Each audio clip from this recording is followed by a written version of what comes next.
The ICF Training and Technical Assistance Team is honored to welcome you to this California Housing and Community Development community workshop offered through the Emergency Solutions Grant, Coronavirus Relief Consulting and Staffing Services Contract. I'm Chris Pitcher from ICF, and I'll be hosting today's session. Today's training session is part 2 of our community workshop series on housing-focused case management. We do have a part 3 coming up in a couple of weeks. If you would like to do that. And if you missed part 1, it is okay. We have that recorded and you can get access to that as well. It is my pleasure to hand it over to our first presenter, Maite. Thank you. Thank you, Chris. Hello, everybody. Hopefully everybody can hear me. I am coming to you from the Northeast, and I'm very happy to join you and the team at ICF. And so what we'd love to do, next slide, please, is to go ahead and start us off with just introductions of who is here with you. So as I said, my name is Maite. I'm Maite Antelo Ovando. I am a practicing bilingual school psychologist. I'm also a consultant, and I'm here representing a team from Racial Equity Partners as a consultant and partnered with ICF for this work. So that's a little bit about me, and I'll have Erica introduce herself next. Morning, everyone. My name is Erica Snyder. I'm down in Carlsbad, California, just outside San Diego. I'm working with ICF on this contract, and I am a social worker. Whoa, gotta love those MSWs. With that, let me throw it over to you, Ashley. Thanks so much. Hi, everybody. Ashley Kerr. I am based in Birmingham, Alabama, and I am another technical assistance provider, although I'm a clinical social worker by training too, and then moved into this macro work many years ago and have never looked back since. So I'm so excited to talk about the crisis stabilization piece today, and then you'll talk to me in a few minutes. So Maite, back to you. Thank you, everyone. And so while we would love to be able to go around the virtual room and have everybody introduce themselves, we know you can't do that. But what we would like to do is open up the first poll. Can't remember who's doing that. But so we'd like to know who is in here with us today. So what role do you play in the crisis stabilization and housing search? So you all should see a question pop up on your screen. And if you could just click one of those, and we'll see who's here with us today.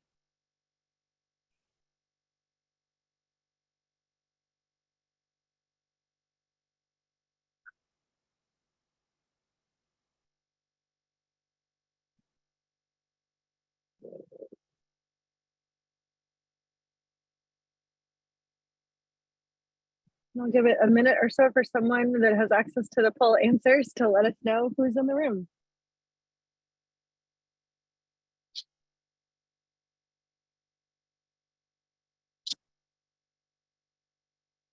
All right, I'll chime in for a moment. It looks like the vast majority of y'all are basically you handle some parts of crisis stabilization and housing search, and then you either outsource or have colleagues that are handling some of the other parts. So that's the vast majority, 57% of those who answered. The second is other. So maybe if you're an other, put that in the chat so we know what that is. Thanks so much. Thank you, Ashley. And let's go to the next slide, please. So just as a reminder, sort of to ground us as to what we're doing here today and what we've done so far, this is session 2 of a 3-part series. And many of you, I believe, joined us for session 1. And so just as a reminder, the series is focused on housing-focused case management, from crisis intervention to housing stabilization, which to us includes 3 different intervention stages. So helping the participant find housing, assisting the participant to stabilize in housing, and supporting them as they retain housing, right? So these intervention stages sort of guide the series that you all are going through with us. Our first session was a primer on case management sort of as a whole and grounding us in some approaches that are typically used and that are evidence-based. And today's session will focus on crisis intervention and management in the context of emergency shelter. And then session 3, which I'm sure we will highlight for you again as a reminder, is scheduled for November 3rd, and we'll focus on stabilization and in the context of rapid rehousing. So it'll be a little bit different. Next slide, please.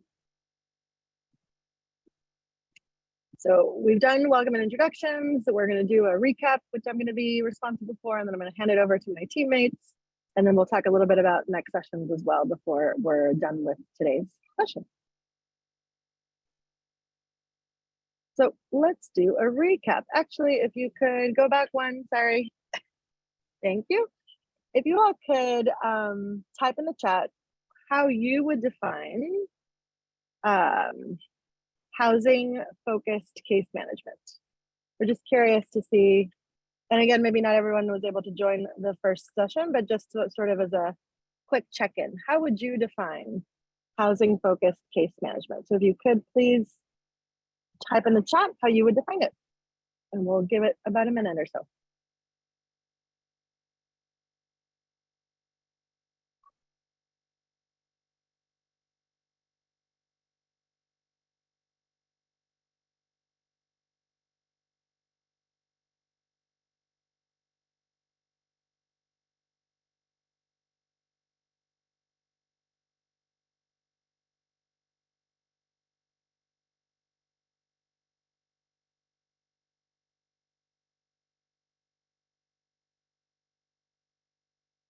I don't see anything in the chat yet. I don't know if anybody wants to unmute themselves and just share out loud. That would be fine too.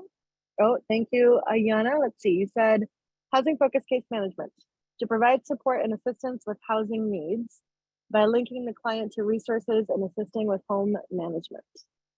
Ooh, I love the term home management. Thank you, you all. Looking for housing as priority, but also assessing clients' other needs to promote stabilization, applying for low-income housing and giving support to find housing.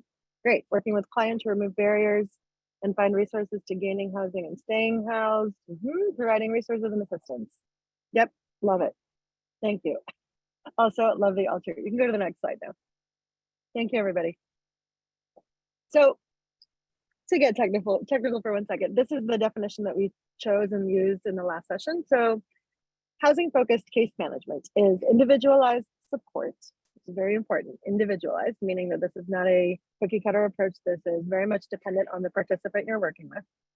To support, again, to help participants quickly resolve their housing crisis, as many of you have said in the chat, whether imminently at risk of literal homelessness or already literally homeless, meaning they do not have housing, by assisting them to obtain and or remain in safe housing and get connected to services and supports they need and desire to remain stably housed.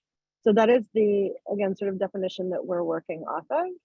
And the primary goal is to resolve housing crisis in order to provide the best services. And as some of you said, once that housing crisis is resolved, the purpose is then stabilizing. Next slide, please. And so before we dive into, again, what it looks like in terms of crisis stabilization and so forth, we wanted to also ground us in the principles and practices that govern what we believe to be the most effective case management, and in this case, housing focused case management. And so the principles that you see highlighted are equity, strengths-based, and person-centered. And so equity, the way that we sort of define equity is, again, ensuring that everyone is accessing resources based on what they need. So it is not the same as equality. Again, just want to make sure that we understand the differences here. And so the focus and approach is to ensure that the services that we provide, regardless of the roles that we might have when we're working with participants, and really when we're working with each other, are equitable in nature. And that also requires us to sort of check in with ourselves and check in with our processes to ensure that equity. Then we can talk a little bit about strengths-based. So being strengths-based basically means everybody has skills and strengths that they bring to the table. So rather than focusing on pathology, which has been typical in human services sort of fields, case managers elicit support and build on the resilience and potential for growth that each participant has and development inherent in each person. So the participant's strengths and assets may be interpersonal, may be found in the environment or developed in response to their environment. Using participant strengths and skills and helping them develop these skills, or even honestly identify them, because many times our participants might come with us or come to work with us and not really be aware of their strengths at all. So our focus is to help the participants increase their awareness of these strengths and increase their control and their ability to build upon their resiliency and sort of build on their agency. And then the other thing to know here is that case management and effective interventions are not about systems or programs. They are about people. They're about us as providers, and they're about people that we provide services to. So if we approach each person as an individual and we meet them where they are, I will say here, one pause, in order to meet someone where they are, you must know where they're starting. So you have to assess first.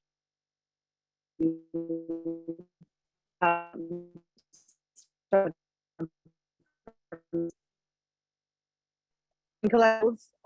which promotes better purchase and the stabilizing outcomes that we're trying to support them in achieving. So this also means that we have to be dynamic in our approaches, which is why, again, we're looking at these principles as sort of guiding posts in order for us to be able to be dynamic and to be able to be flexible. These systems, whether it be local, state, or federal, government, education, employment, criminal justice, or other systems, have not worked for people experiencing homelessness and minoritized people. And so we as case managers must help participants navigate systems so they can work for them going forward. Using an equitable, as I said before, an equitable lens acknowledges that bias within ourselves in the system and actively works to counter the impacts of said bias. So this does not mean that we treat everybody equally, as I said at the top of this, but instead we address the imbalances within the system to ensure equitable outcomes. So that was a bit about the principles. And so now let's talk about the practices. So you have 3 on the slide. So housing first, which, as you see in our parentheses, pro tip for y'all, it's not housing only. So housing first is one approach. And that is the belief that all people experiencing homelessness are housing ready and are provided with permanent housing immediately and with few to no preconditions or sort of entry barriers, behavioral contingencies, etc. So this belief is based on the fundamental understanding that housing is a basic need and human right, and lack of safe, stable housing causes harm to people in a variety of ways. So people facing homelessness, first and foremost, need to resolve this basic need, that is regain safe, stable housing as quickly as possible to reduce harm. And as one of you said in the chat, housing, or sort of achieving that housing, is the first priority here. So that's housing first. And then we have trauma-informed care. So trauma-informed care, again, is another evidence-based approach. And this is an organizational structure and treatment framework that involves understanding, recognizing, and responding to the effects of all types of trauma, and emphasizes physical, psychological, and emotional safety for both, and this is really important, for both participants, so the people that we're working with, and for providers, so for ourselves as well, and helps survivors rebuild a sense of control and empowerment. So we use this approach because, number one, homelessness is traumatic. It is a traumatic experience in and of itself. Number 2, trauma impacts all functioning, especially executive functioning, which is really our ability to plan and think. And then, my apologies for that. Number 3, people experiencing trauma typically need support to help resolve a crisis. So in order to engage in problem-solving skills or what have you, that is something that is very much impacted by trauma history. So we have to be aware of that when we are implementing trauma-informed care approaches. Then we have harm reduction, the practice of employing a variety of strategies, including safer use, managed use, or abstinence, and meeting people who use drugs where they're at. Again, first assessing where they are and then meeting them there. And people can be good tenants even though they might be using. So that is the point of harm reduction, which we can go into deeper, but that is the sort of summary. And then lastly, we have something called progressive or dynamic assistance. And so that's an approach to help people in their homelessness end their homelessness as rapidly as possible, despite the barriers that they might be coming in with the least amount of financial and support resources necessary. So more supports are offered to people who struggle, obviously, and cannot secure or maintain housing without additional assistance. Progressive engagement and assistance recognizes that there's no way to accurately predict how much help someone may need and their homelessness in order to end their homelessness and avoid a return to the streets or shelter. While we know that many people can successfully exit homelessness and avoid immediately returning with a small amount of assistance, we also know that there are no dependable predictors to guide the amount of assistance needed. So progressive engagement assumes that most people can exit homelessness building on their own strengths with a light touch of assistance. Next slide, please. And so before we again dive into the focus of today, we just wanted to again review the housing focused case management core functions, which is what you see on this slide now. And so before we get into this, and I'm actually gonna do this a little bit quicker than I did the last, because I know you all have been doing this work and you know you're very familiar with these sort of steps and functions. But what I wanted to focus on prior to jumping into that is having to do with engagement. And so before we dive into these processes, so intake, what happens when people first arrive to acquire assistance, screening and assessment, housing plans, housing assistance, service linkages and coordination, and case closure and transition support, we must first engage, right? And so engagement is interactional, interpersonal, and it is something that allows us to create an environment of warmth, empathy, and genuineness that enables participants to create a relationship with us when we're working together. So it's all about rapport building and trust building. And one thing I want to say about this is that process takes. And so the core functions are intake, not very different from housing focused case management. Again, so you provide additional information and you assess, you obtain information. There's screening and assessment, whose primary focus is housing related history, assessing for needs, identifying barriers, etc. In housing plans, you're using, as you know, again, housing plans are used to help participants identify housing related goals, steps and needed supports to address these barriers, stabilize in housing, and have access to supports for any other critical, urgent, or ongoing needs, which you're going to learn more about today, sort of assessing for those critical needs. Then we have housing assistance and supports. So that's focused on supporting participants in their efforts to find, pay for, and stabilize in the housing that you all are able to find together, as well as address other critical, urgent, ongoing needs, including helping participants access community and mainstream services and resources to support short and long-term housing goals and other needs as you all find. Again, it's resource development. There's advocacy to be sort of accessed here. Resource development is an opportunity to help individuals develop skills they will need to be successful in housing. So this is going to look different when we're looking at providing services in a shelter versus permanent housing setting. But really the ultimate goal is helping someone remain stably housed, again, by addressing their needs and by developing skills that you are able to identify as you start working with these participants as a whole. And then advocacy can take many forms, whether it's advocating for an individual at a case conferencing meeting for those of us that do those kinds of things, or helping an individual negotiate relationships with different people. Advocacy is a part of case management, which is why we bring it up again as part of this review. And part of our role as case managers is to empower the folks that we work with to strive for the best sense of well-being they can have and achieve, and by that means managing life and relationships. So again, in whatever way we're able to assist them in doing so. And then finally, case closure. And so what that means is providing transitional supports begins at the point of enrollment. So it focuses on regular review of progress toward housing stability and other critical needs to inform when to transition participants from the sort of housing crisis intervention and services and any needed desired transitional or ongoing supports as you move forward. Next slide, please.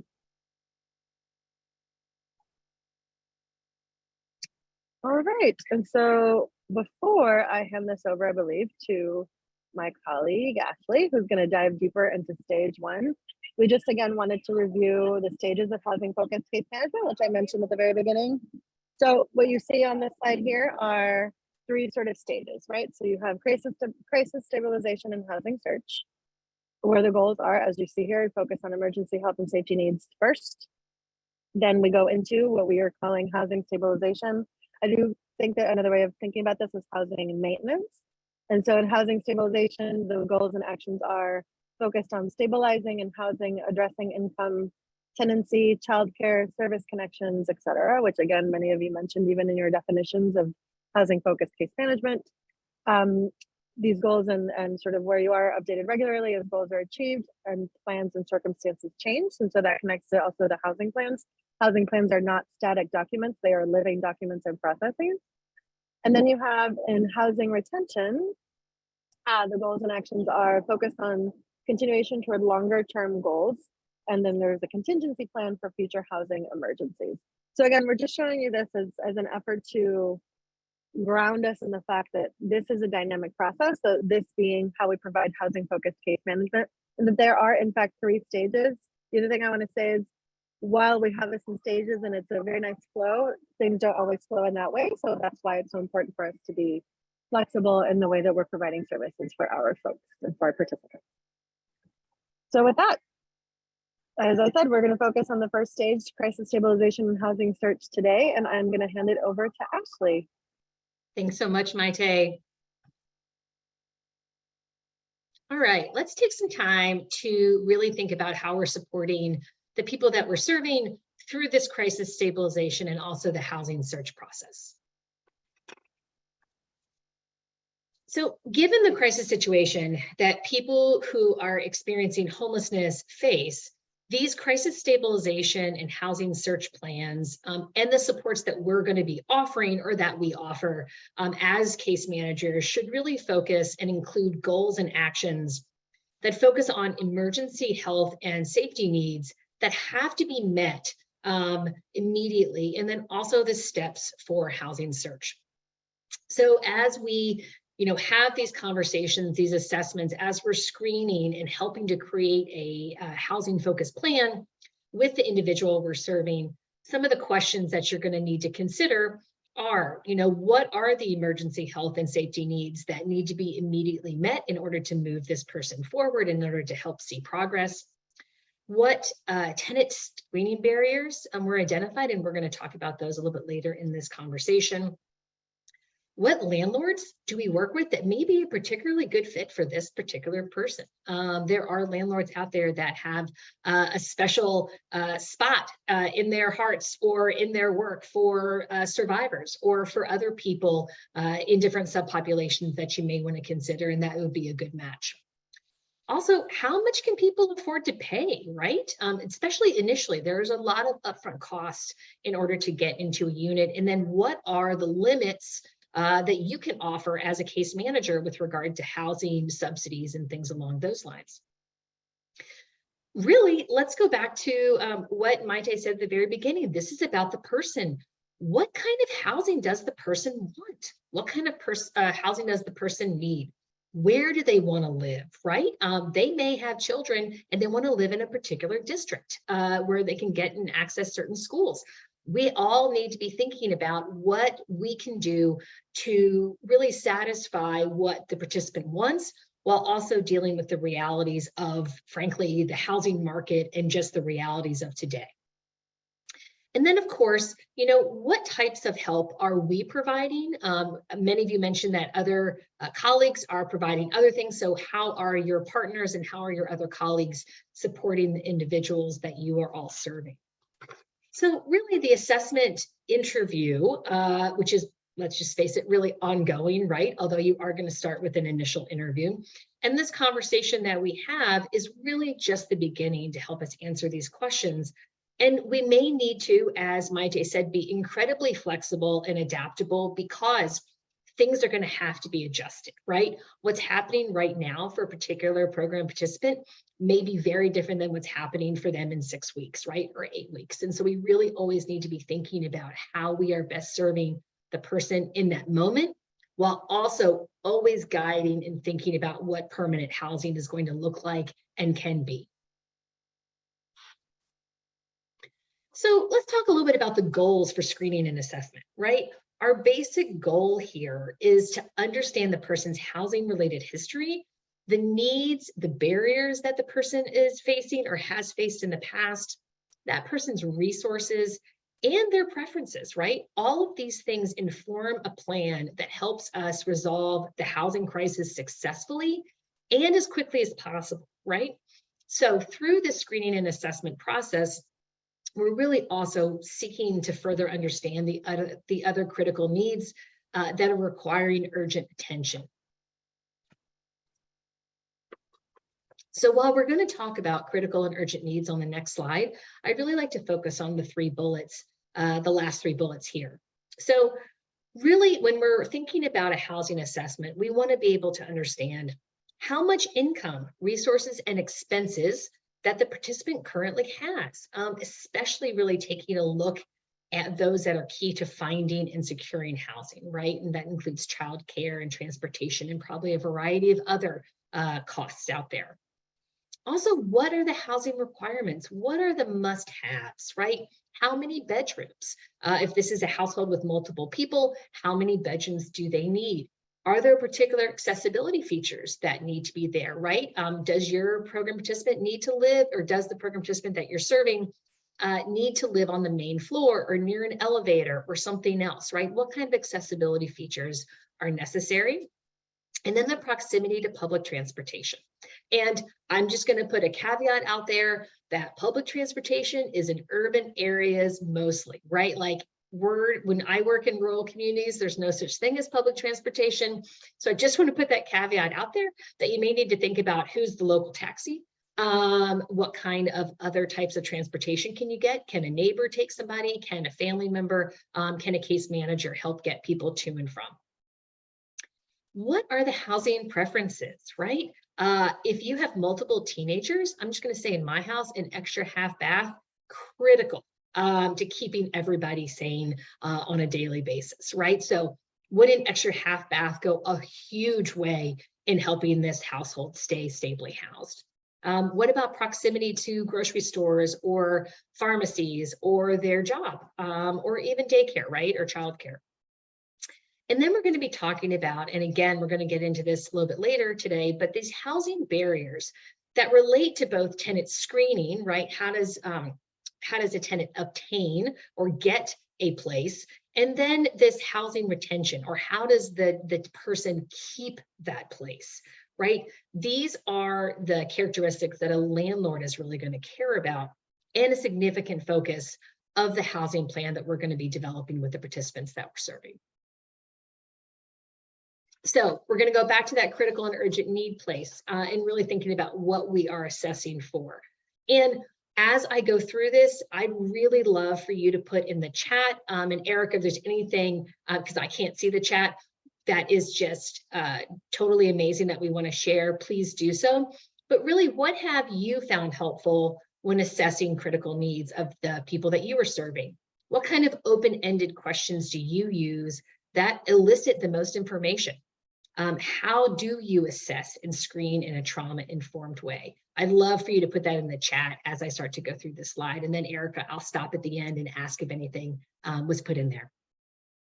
So when we're screening for urgent or critical needs, we're really making sure that we're not missing any flashing red lights among any of the household members, right? So obviously we have a program participant that we're serving, but that program participant typically has different household members as well.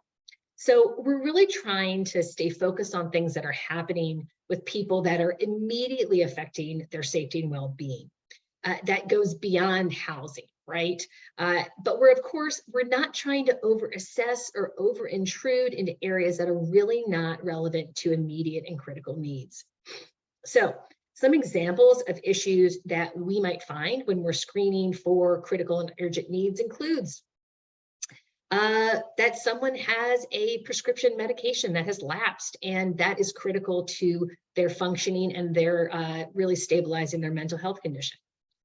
Someone has a broken down car and they need that car in order to get to their job, or else they'll lose their job, which means that they no longer have any income.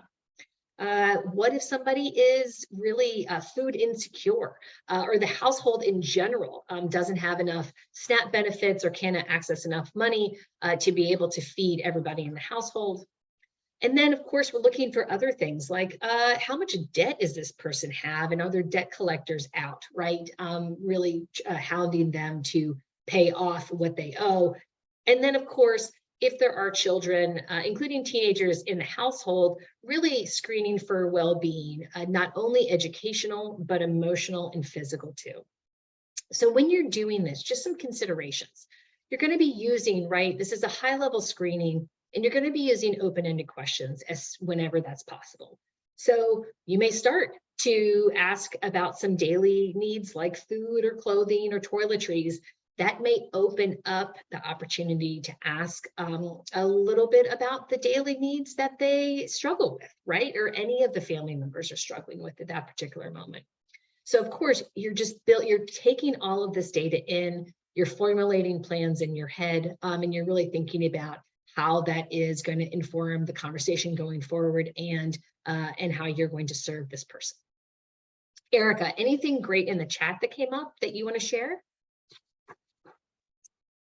Ernesto just chimed in with like goals and action, just questions on here by asking if there is any help that you need, or are there any resources that you're getting from the county, ways to kind of ground this conversation as well. I think that's terrific, right?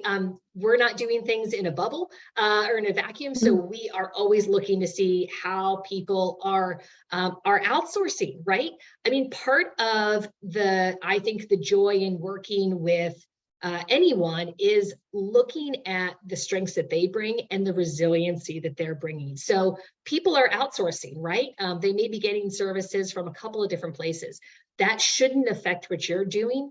In fact, it can just supplement what you're doing. So really thinking about how, and especially, you know, some people may be a little concerned about sharing that information, because if they share something that they're getting help in one place, maybe they're afraid that will mean that you're not going to help them in another place. Really trying to create a space of honesty and openness. Maite used the term genuine before, but really trying to say, we're here to help. How can we help? Honestly, the best thing that we can do is be honest with one another. I'll tell you, the limits of what I can do. Tell me what you've got, and then let's work on that together, right? It's because it's a collaborative partnership. This is what I think Maite needs. This is how Maite and I are working together. Maite, did you want to add anything? Oh, I think she froze. Okay, so we're going to go to the next slide. Let's I just wanted to focus say on. one thing. Hopefully y'all can hear me. Sorry. Oh yes, please, please, Maite, join us.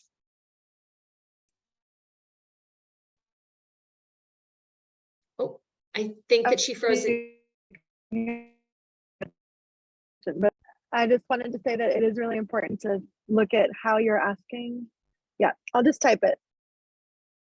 Okay, that's going to be great. And then Erica, when she's finished typing, if you'll chime that in, that would be super terrific. Okay, so let's focus on assessing issues and conditions that are directly affecting housing. And I do think Maite's comment is going to be really critical here, because this is all about how you're asking the question.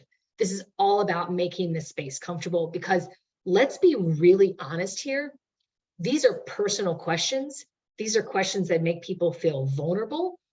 These are potentially very embarrassing things that people feel, and or there may be shame surrounding some of these things. So we really are here to be as empathic and trauma informed as possible as we are having this conversation. I always say a good therapist has always spent some time on the other side of the couch, because you don't know what it's like to answer some of these very invasive questions until you've had to do it yourself. So just really thinking about how you are presenting this, and how open you are to listening and collaborating. Erica, did the chat go up yet?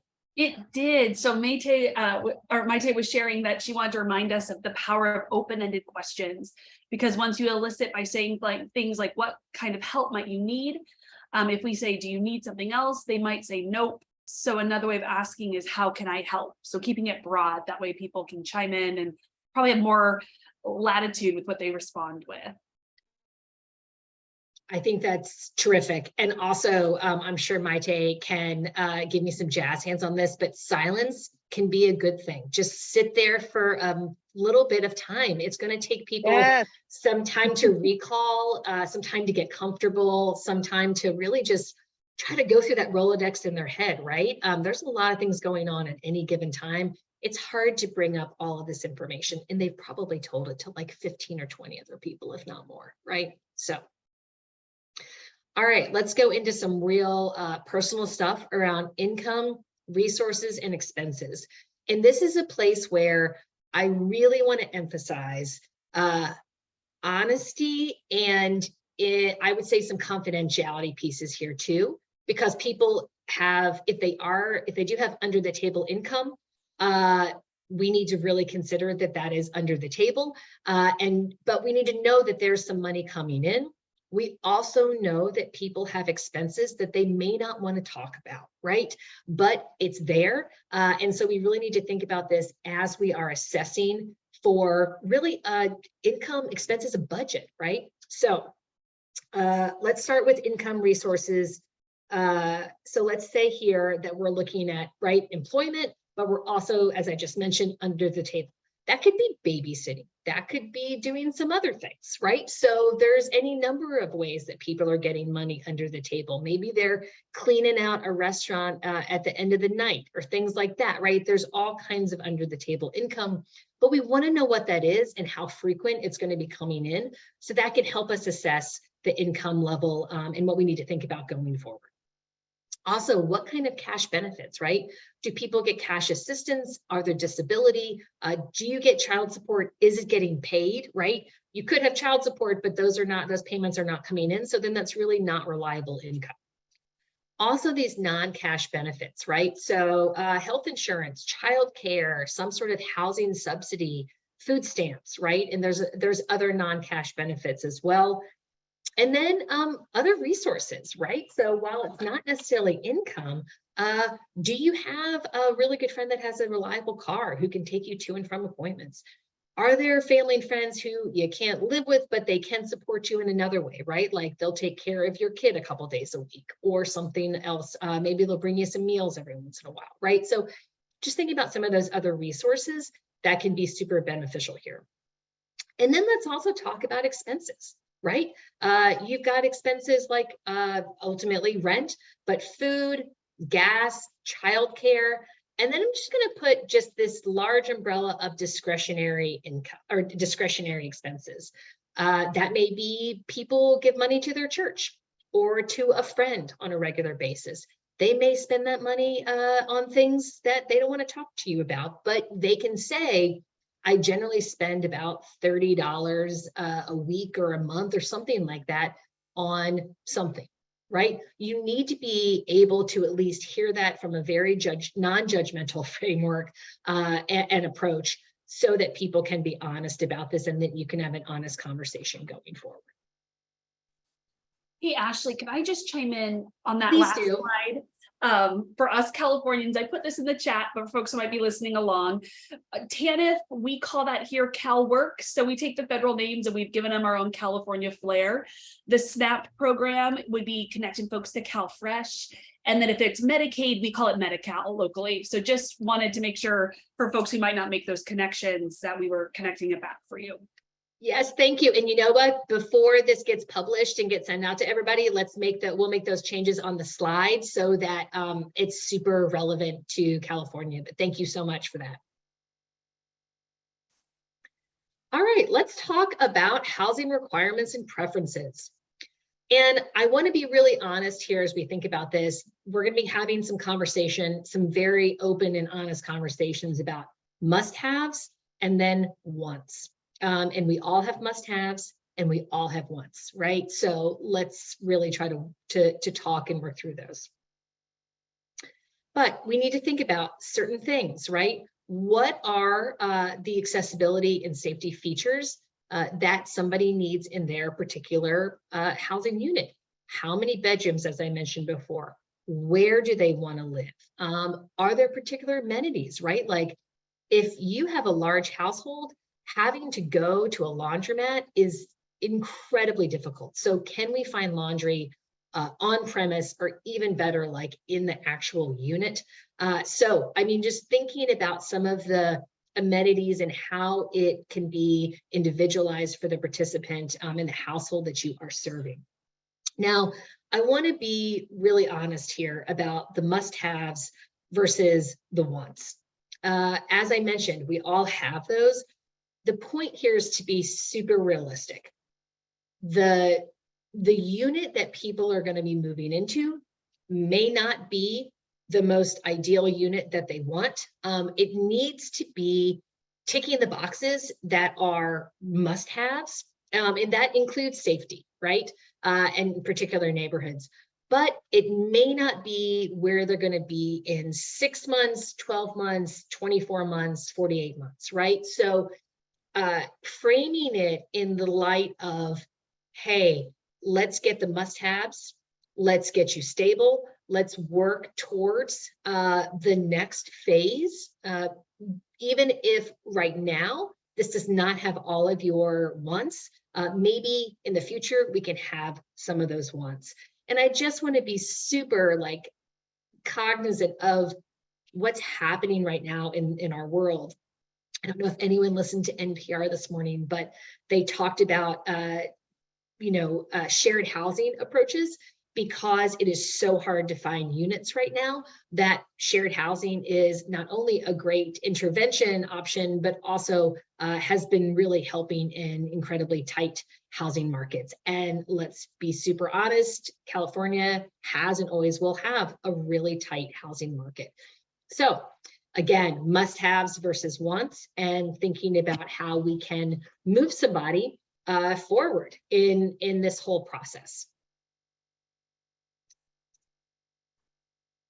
Okay, so as we are looking into an individual's housing history and other information that we're gathering, we really need to keep in mind that we're looking for multiple things, including, right, the housing history and the characteristics that may pose a barrier to obtaining and or retaining housing.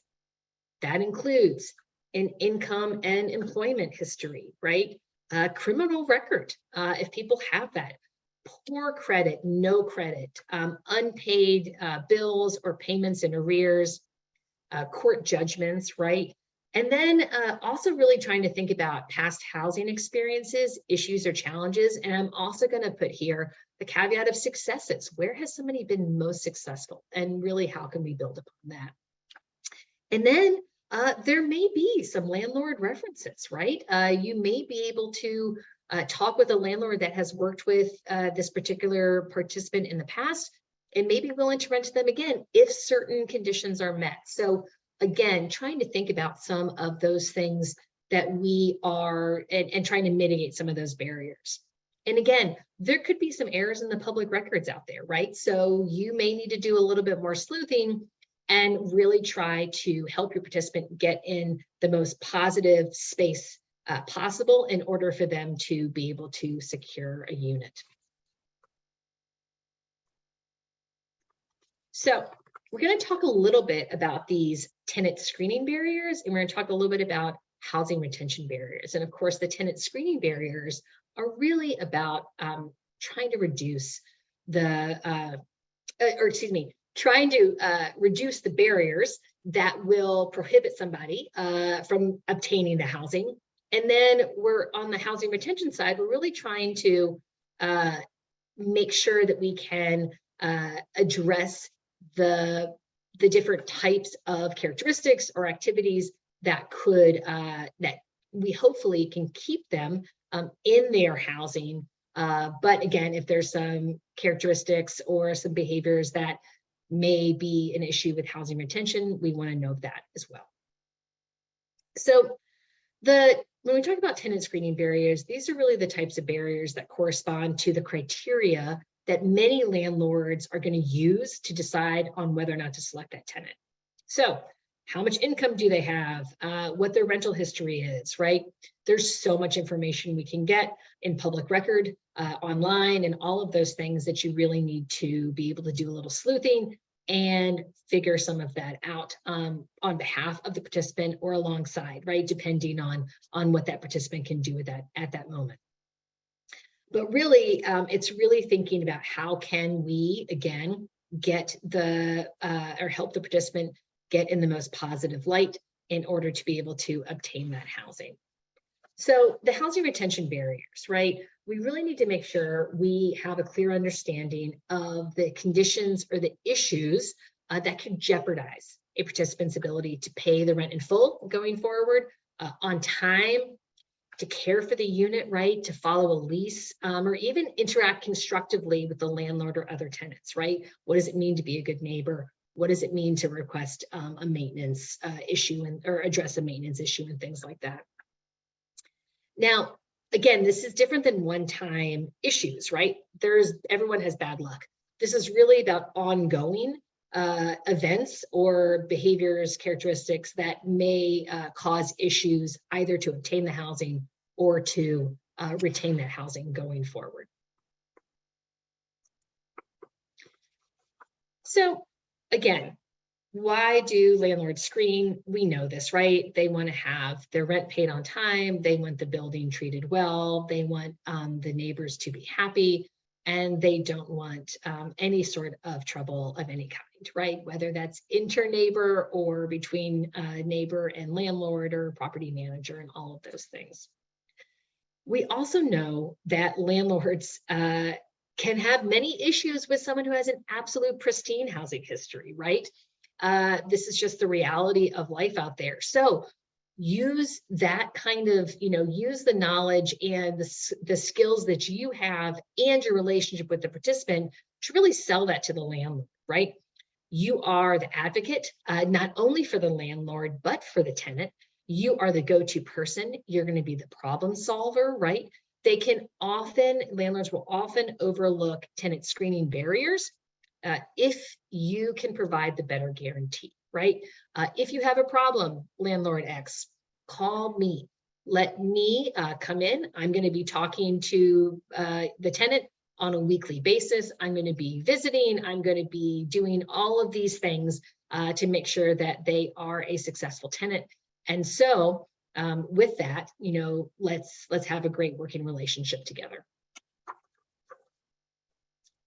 So I'm not going to spend a ton of time. There's a lot of things on this slide that could be barriers either for screening in or also for retaining. But what I really want to talk about instead is how you as the case manager can assess for these types of barriers.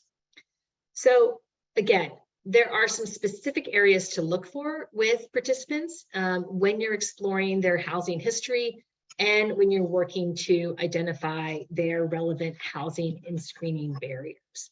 So again, let's go right here and think about, again, an interview, a conversation about the housing history with open-ended questions. And again, Maite shared the importance of the open-ended and all of the information you can elicit when you have open-ended versus closed-ended questions.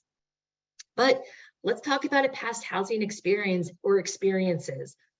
Did they have to move involuntarily? Did they have to talk about the housing crisis? What led to the housing crisis in the past? Also, what worked? Where were you happiest, right? Were you happiest in a shared living situation? Were you happiest on your own in an independent house, right? With no body on any other wall, right? So what worked for you? How did that work, right? So really trying to get some of that information. Again, you're going to be looking at what's available online. And then with consent, of course, you can do things like a credit screening, right? A credit report. You can do that online. That's not too expensive. You want to get consent to do that, but you want to be able to get that information so you know what you're going into when you're trying to engage in this housing search.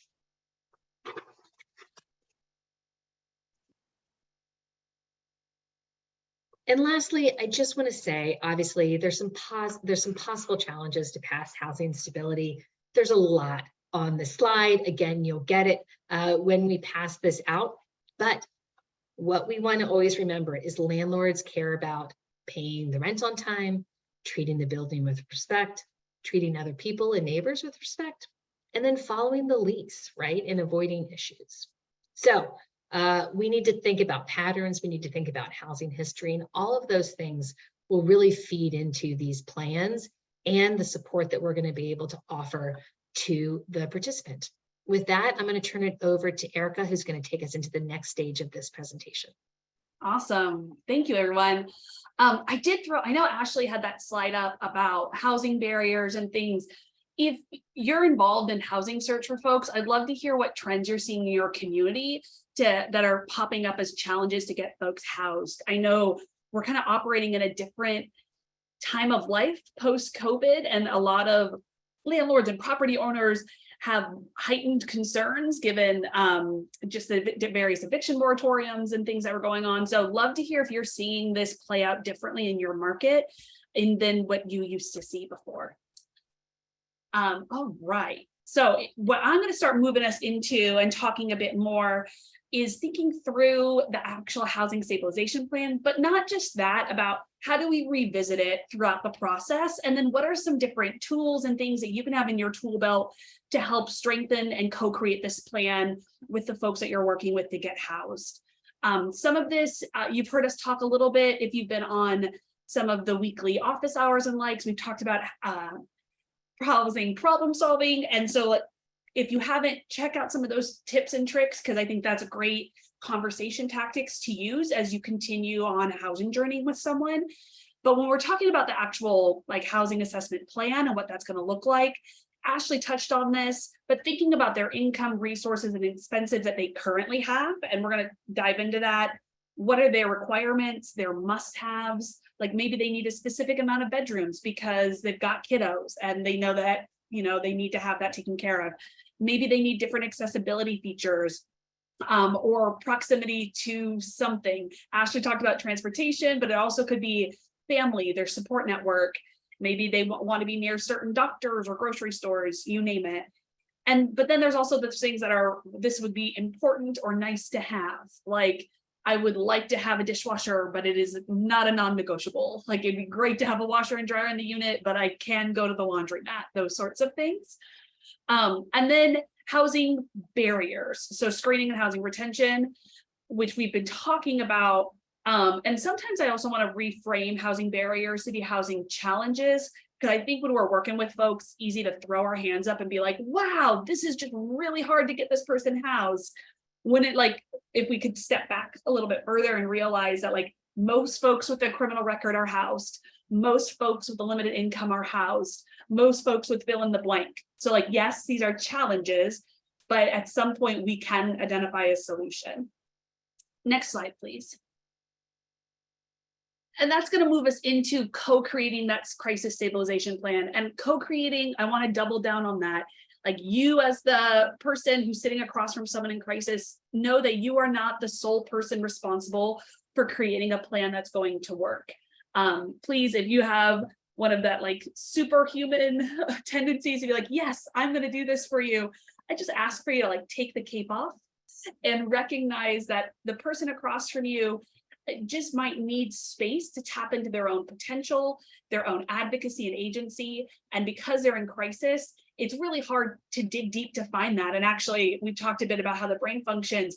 They just may not even be able to. And so having someone create that space, create dialogue, asking questions to get them to approach the situation for a different mindset is really important. And part of the way that we can create that housing search plan in that environment is walking in, avoiding having assumptions. And that can be hard to do, especially when we see similarities across folks. It's easy to start making connections that might not be in that particular situation for that person. But I think also, just in terms of other assumptions, would be, let's operate in our current reality, not a pessimistic outlook and not an overly optimistic, but more than likely the individual sitting across from you may not see an exponential increase to their income overnight. And so let's operate within the current reality of what they're working on now, while perhaps they have other opportunities or things that they're trying to do to increase their income. And that's really the place that we start from when it comes to looking for housing based off of this realistic budget, which is based off of their income and their expenses. And we know, like, we're definitely going to house folks who have zero income. That's probably like our place where, like, we are going to increase your income some way.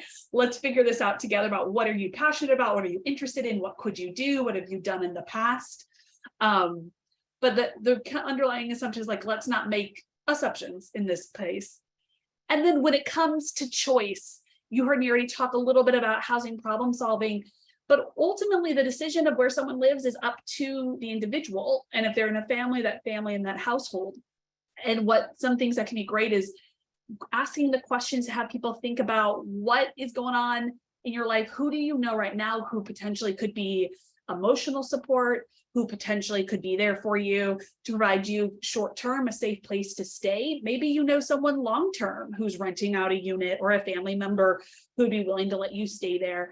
And it could be friends, it could be family, it could be a roommate. I throw in like former coworkers and colleagues, those connections that aren't so close but are still in your world. Sometimes that's untapped potential. And so thinking through that in terms of choice and just being aware that those are options, and it doesn't hurt to have that conversation over time. I would say, like, don't do it day after day, but bring it up. Situations change, life changes, and it's worthwhile to see if there are new circumstances that could dramatically impact this person's housing and stability. And that leads into support, really thinking through for individuals and being a part of helping them to identify, like, what's the unit that they truly need? Like, what's the size? There's the dream where we all want to walk to, but what's the house that can, or the apartment, the mobile home, whatever, that could be that building block to get you where you want to go eventually. And having conversations, this goes back to that realistic budget about what you can manage or tolerate in what areas, where you could find housing. And then I would also say that we're going to talk a bit about housing subsidies in a moment, but for you as a professional, just to be aware of the different types of subsidies that could be available for long-term stability, like housing choice vouchers and other things that could alleviate that burden that is rent, because rent is very high everywhere. And then we could consider options that are creative. Like yesterday, we talked together about shared housing or just having like a housemate, roommate. And that could, again, be a friend or somebody that they've been related to, a colleague. It could be somebody who's just looking for housing in your community and they're a good fit to live with one another. But thinking through, knowing that we as a state have more 2 bedrooms and 3 bedrooms and the like that are available, that can be easier to afford when you're sharing those costs. And recognizing, though, and this is a hard thing, I think, for all of us, just in general, but that ideally, rent and utilities is 30% or below of your income. Realistically, most folks are paying above that, which doesn't make it okay, but it is our reality. And so we're seeing, though, that rent's exceeding 30%. And I saw an article yesterday that it's actually closer to 50% nationwide because of how much the housing market changed. And then I would say, so we're considering that. And if you're open to either living with someone else or they are, matching them with either housing options from partner landlords, that can be great. And if they want a roommate, like, go on that journey together, they can do that individually, and definitely empower people with the information and see where that takes them. I was doing a focus group in a different community, and it was for folks who had just been recently housed through rapid rehousing. And one of the participants was a woman who had a couple of kiddos and really wanted to stay in the neighborhood or in the community she had been living in. And her case manager was pushing her really hard to consider moving to a different city further south because it was more affordable. And this individual, which I know isn't the case for everyone, but she had incredible agency and was able to go and meet with the landlord in her desired town that she wanted to live with. The landlord liked her, felt compelled by her story, the way she was presenting herself, and was willing to reduce the rent a bit so it fit what she was able to cover. I think that's a great way for us to also remember within all of this that we're co-creating these plans. It's not one person. The case manager was trying to keep it grounded in what they believed was the realistic opportunity. It was like, you're not going to be able to afford living in that town. And yet opportunities emerge. And there are things that can allow for folks to think outside of the box. So if we can pop to that next slide for the getting smart and the goals, trying to look ahead. Yeah, we're talking about barriers again in a moment. So I'll pull some of the comments in the chat that we saw there. So thank you all for chiming in with those. But I'm not going to walk you all through a SMART goal, but I think hopefully most folks have heard about them. They're typically, the acronym is for specific, measurable, attainable. It can be relevant or realistic, depending on who taught you it, and then time limited. The long and short is, let's actually create goals that are going to ideally move things forward and aren't so vague and open-ended that you see it and it doesn't inspire any sort of action or follow-up. So the first goal that you see in front of you is the idea of what we probably ideally don't want to do, but can be easy to do when in a rush. And so setting just a general goal if the client's like, I just want an apartment to get housed. I just want to live somewhere. And then like what they think they can do is like, let's check our different listings and I'll do that until I find it and then apply for rental assistance somewhere. And there's no real timeframes. And perhaps this is a great place for you all involved in this as like a co-creator to help people ground that in a little more specificity. So maybe identifying a landlord who's willing to rent to me, who has a vacant unit and meets the needs of me and my children by the end of December, if not sooner. It's a bit more concrete, specific to what they need. But then the action steps are really where you're going to see that this moves forward. So calling out where they're going to look for housing, and then what effort they're going to make to identify units. I think even for that particular goal, where it says that they're going to look at this at least weekly to identify vacant units, I would add a separate goal, almost say like apply weekly to the units that meet this criteria, just because you can't get in if you don't apply. So it identifies who's responsible, which is the person searching for housing, and that makes sense. And they're going to keep doing that. Instead of calling it ongoing, they just said weekly until a unit is identified. The next one has to do with starting that application process for CalWorks, which is also called TANF. So that way they can receive emergency rental assistance where appropriate. And that would be the person searching for housing in partnership with you, and calling that out, because there might be different points, like bureaucracy is wonky and strange. And sometimes it's just helpful to have someone walk through that process with you and setting a deadline. And then lastly, if it's in this particular program, this person has a housing specialist who's helping more with like navigation and also barrier busting prior to housing. And so connecting them there, showing that maybe there's somebody in your agency or in your community who does credit repair. That's a huge mechanism to use to help folks get into housing, because if they can repair those different credit challenges, that opens up a lot more opportunities. So thinking through those action steps. Next slide, please. And I don't think it's a surprise to anyone on this call that a lot of folks are both priced out and screened out of housing options. And so we're going to talk about how to change that, but I do want to lift out some of the things that we're seeing in our markets throughout California. So Melissa shared that landlords really want to know if the person paid rent during COVID and if they were housed during that time, which is a little nosy, but also that is a big ask, because if they received any sort of rental arrears assistance through no fault of their own, through loss of income, what have you, hopefully that's not being penalized against them. But landlords are concerned about loss of income in a very pronounced way right now. Ayana shared available housing. There's limited housing available here on the coast, which we are seeing, and that there are client preferences. Many clients have passed on available housing due to it not being what they wanted. So they remain in our shelter until they are timed out. And that definitely can happen, Ayana, and go back to those like realistic conversations and reframing them. And, you know, folks have their own choice and agency. So within that, when we present realistic opportunities, it's still up to the individual what they do with that information, but it doesn't mean it's not a challenge on helping people co-create their own plans.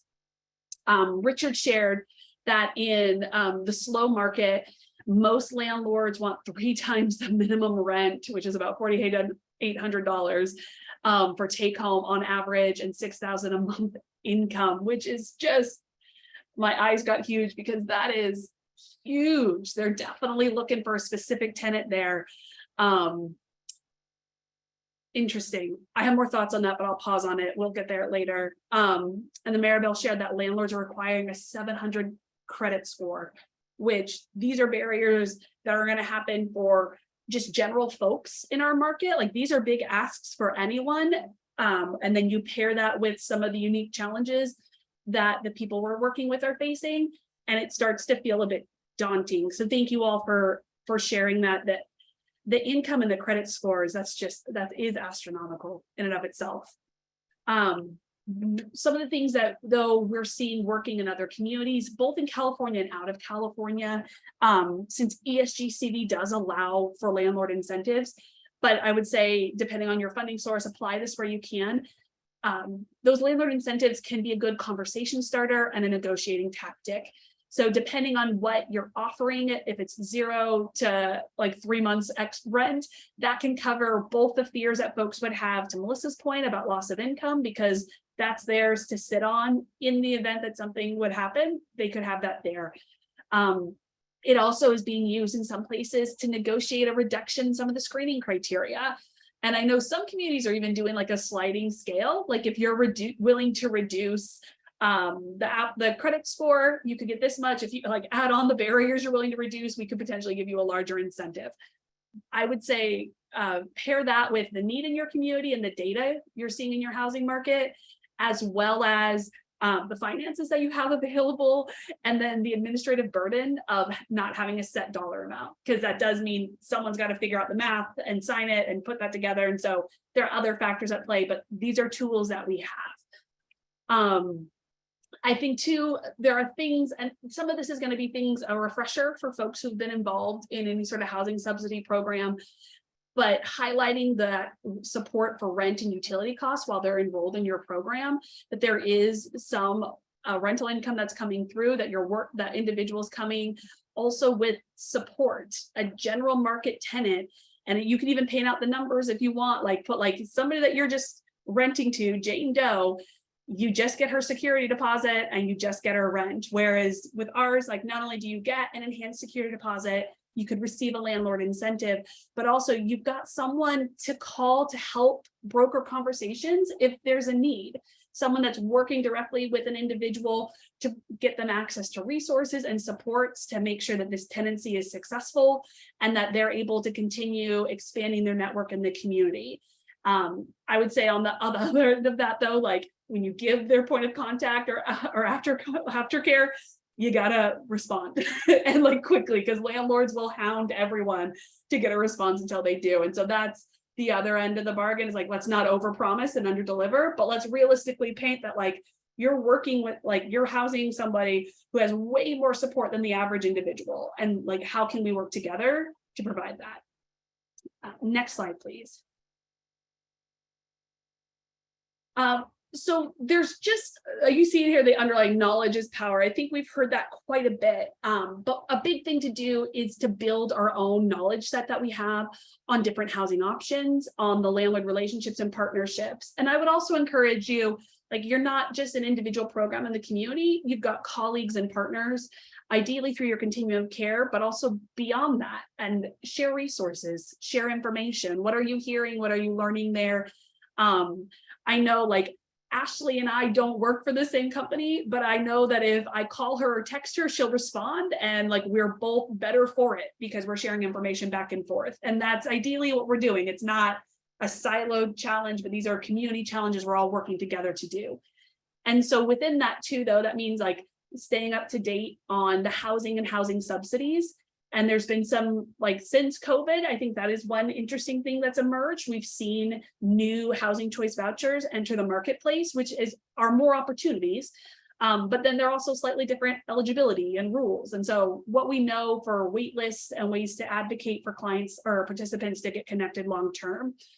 And then also just understanding the vacancy and waitlist opportunities in general in your community. If there's someone in your community who can be tapped in or who can pay attention to the housing market trends and how that impacts housing search, that's a huge win. Or just kind of being mindful of sharing, like we're seeing that there are more vacancies in this part of town than here. We're seeing rents are going up in this way. And that's all useful information to share, not only with each other, but also with the folks searching for housing. Again, going back to creating those realistic expectations for everybody involved. And then where you can, know your fair housing and landlord tenant laws, like what is allowable or not, like well, how can we make sure that the folks that are getting housed have that information to know what's a realistic expectation to be put on them and what should be provided to the landlord. And ultimately, I think one thing too is when there are landlord events or forums, there's different parts of the state that have different apartment associations. There's chamber of commerces where folks meet up, knowing where people mix and mingle so you could stay up to date on that current market trends, but also like, how are they talking about things? So you can mirror that language when appropriate, or what are challenges they're seeing that could then help you message your shifts is great. And building out that network of people you know who, if you call them, they'll pick up the phone. Next slide, please. I'm not going to go super deep into all of this information on this slide because like we could have like a whole academy on different types of rental housing and things. What I'm trying to do, if my computer will cooperate, is give you a link to the toolkit that's on this slide that does go into a bit more detail about these types of rental housing. But these are things that are just helpful for all of us to be aware as we're co-creating plans with folks in crisis. There's what many people are familiar with, private market rate housing. That's where you have a property manager or an owner who advertises their unit. There's no subsidies attached necessarily. It's based off of market demand. That's how they do that. You could find this on whatever apartment list site, a message board, what have you. And then the one on the top right corner, mainstream subsidy units or vouchers. This is what we often hear called housing choice voucher, HCV. A lot of landlords and other folks just call it Section 8. But they're essentially tenant-based subsidies, and they're a bit more stable than rapid rehousing because they carry over year. And typically the public housing authorities are the ones who issue that, and they can be used with private market landlords. If your community still has any sort of public housing, they can often be used there. In subsidized housing that's owned by a housing authority, if that's relevant for you.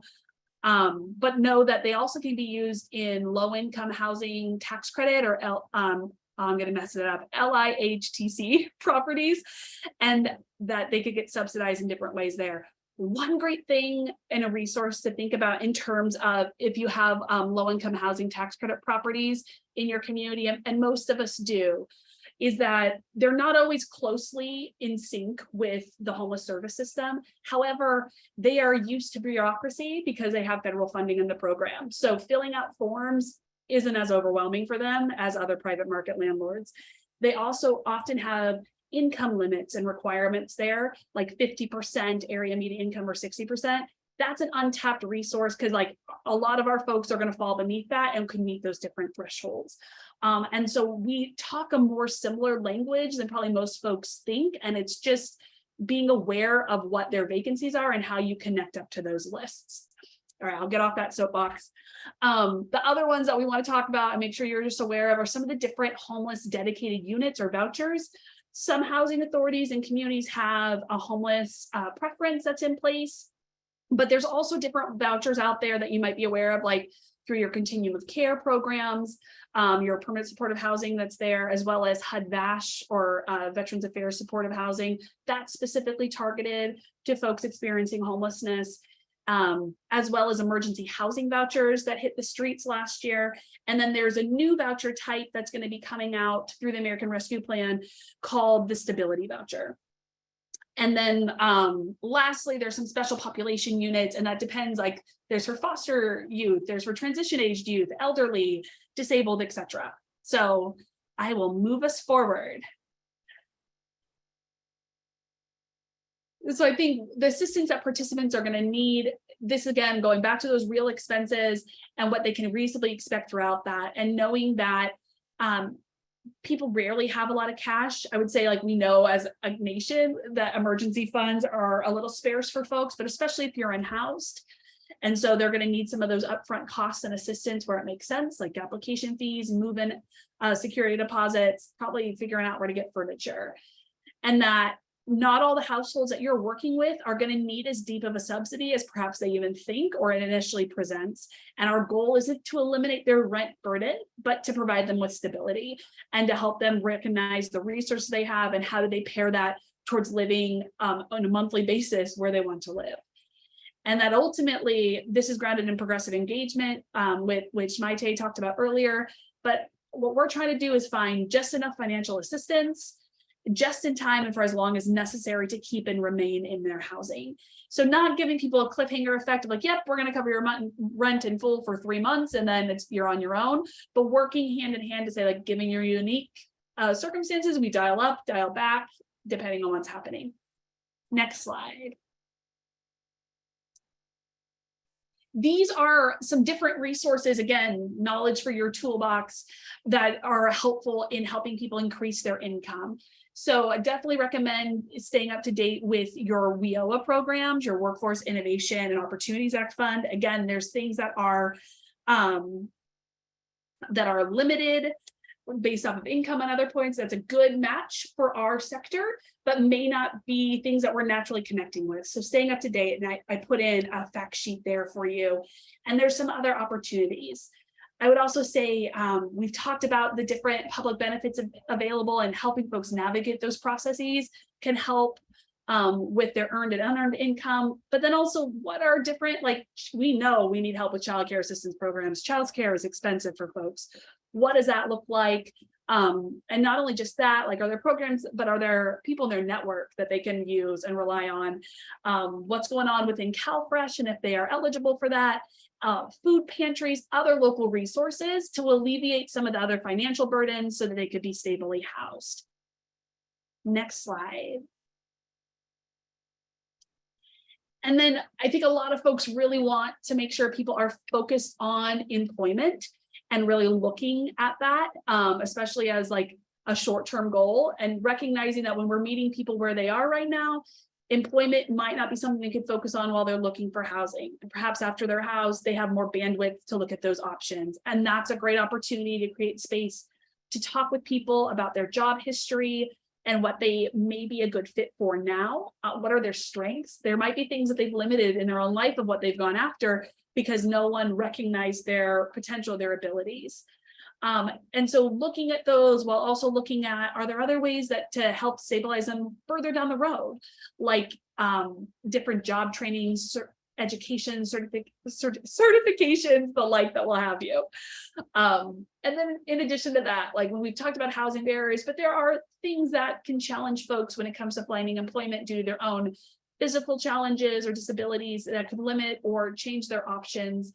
Say at least now is a really great opportunity because there's more remote work opportunities if they have computer literacy. That could be an avenue for folks and open up different doors.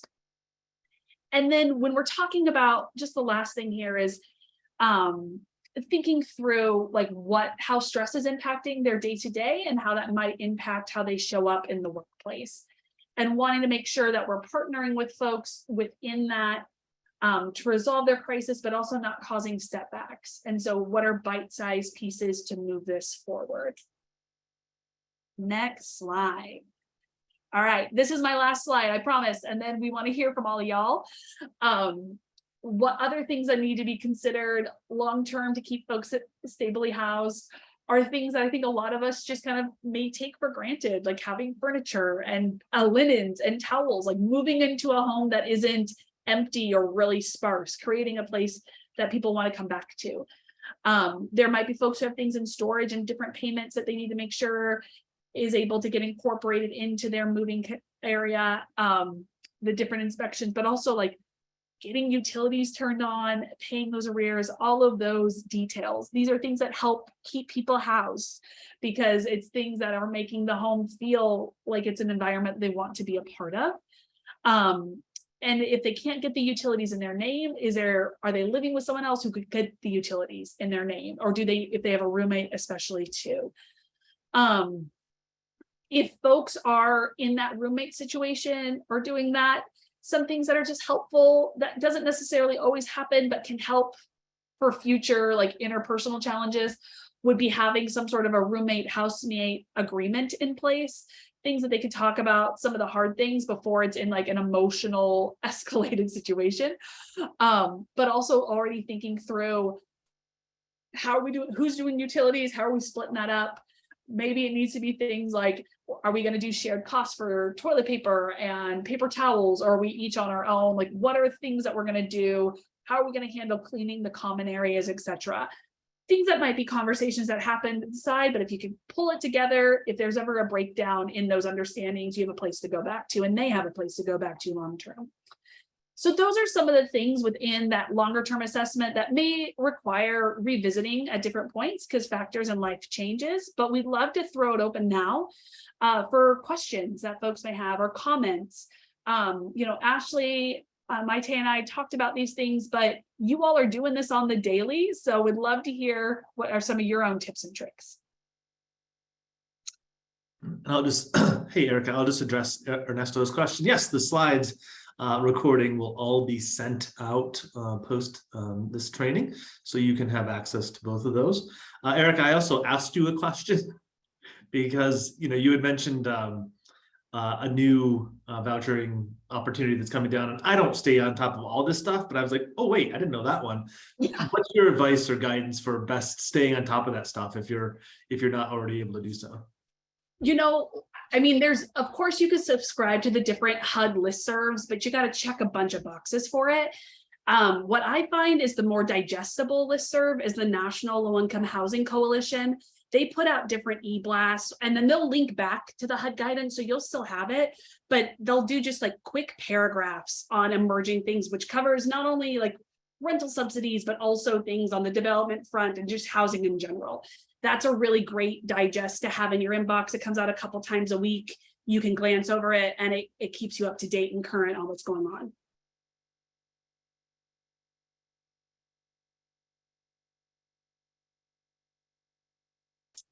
I can find you one, Ernesto. Let me look into that right now.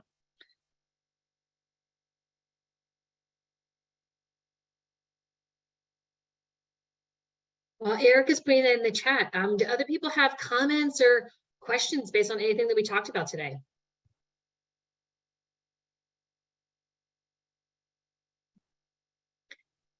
Our next session, although I took it off the sharing the screen, is really about housing retention. So what does it look like for us as case managers when somebody is in a home, and how do we help them retain that housing, right?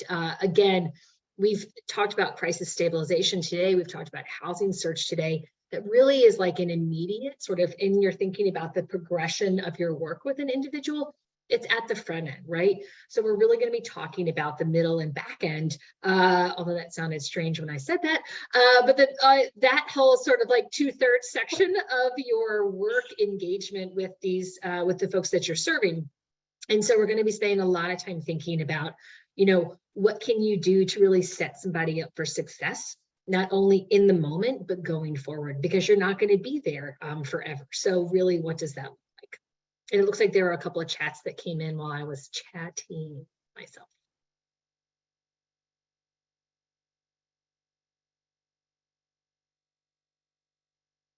Nice. I see Summer said, I look at our veteran participants like onions, and you have to address every layer to provide support for sustainability and continued sustainability. So many levels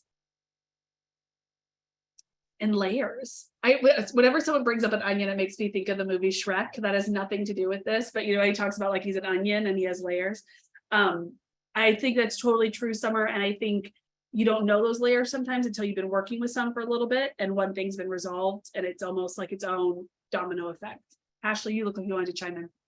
No, I was just going to say, I mean, that really just highlights how we're all individuals, and we all have we're all incredibly complex and complicated, and you throw trauma and you throw homelessness and all those pieces on there too. Yes, the Shrek reference wins for Erica, so I'll have to come up with something very clever next time. The pressure's on. But anyway, going back to what I was going to say, like we have to so focus on like what works for that particular individual at the particular moment in time, and then adapt as things change, because people change. And again, we are just complicated human beings, and that's part of the joy of being in this society together. So I really appreciated Erica's reframing of barriers to challenges. And I really like to think about like, how can you succeed at challenges, and what kind of resiliency can we not only build upon, but maybe also just help allow to flourish while we're working with the individuals that we are. Well, I would just throw in, I think there's different things that impact folks. Like I know my temperament and the way my brain works, like if I'm having a conversation with Ashley, she can throw 5 to 10 things at me and I could hold space for that and move it ahead. But there are other folks who are like, it might be one goal at a time and they've got to work it through before you shift to another one. And that's okay, because we're all wired a little bit differently. And I think this is more of like the art than the science of case management, is like figuring out how someone ticks and what's their communication styles, and how can we use that to co-create the goals. Also, do they work best in the morning or in the evening, right? Like, I mean, I'm a morning person. If you get me past like 7 o'clock, I've turned into a pumpkin, right? Like, I am totally done. So when my household members try to ask me complicated questions, including geometry at the moment, I'm done and I can't answer and I have to Google everything. So the point is, work with what your client or your program participants are giving you, and meet them where they are, not have them meet you where you are, right?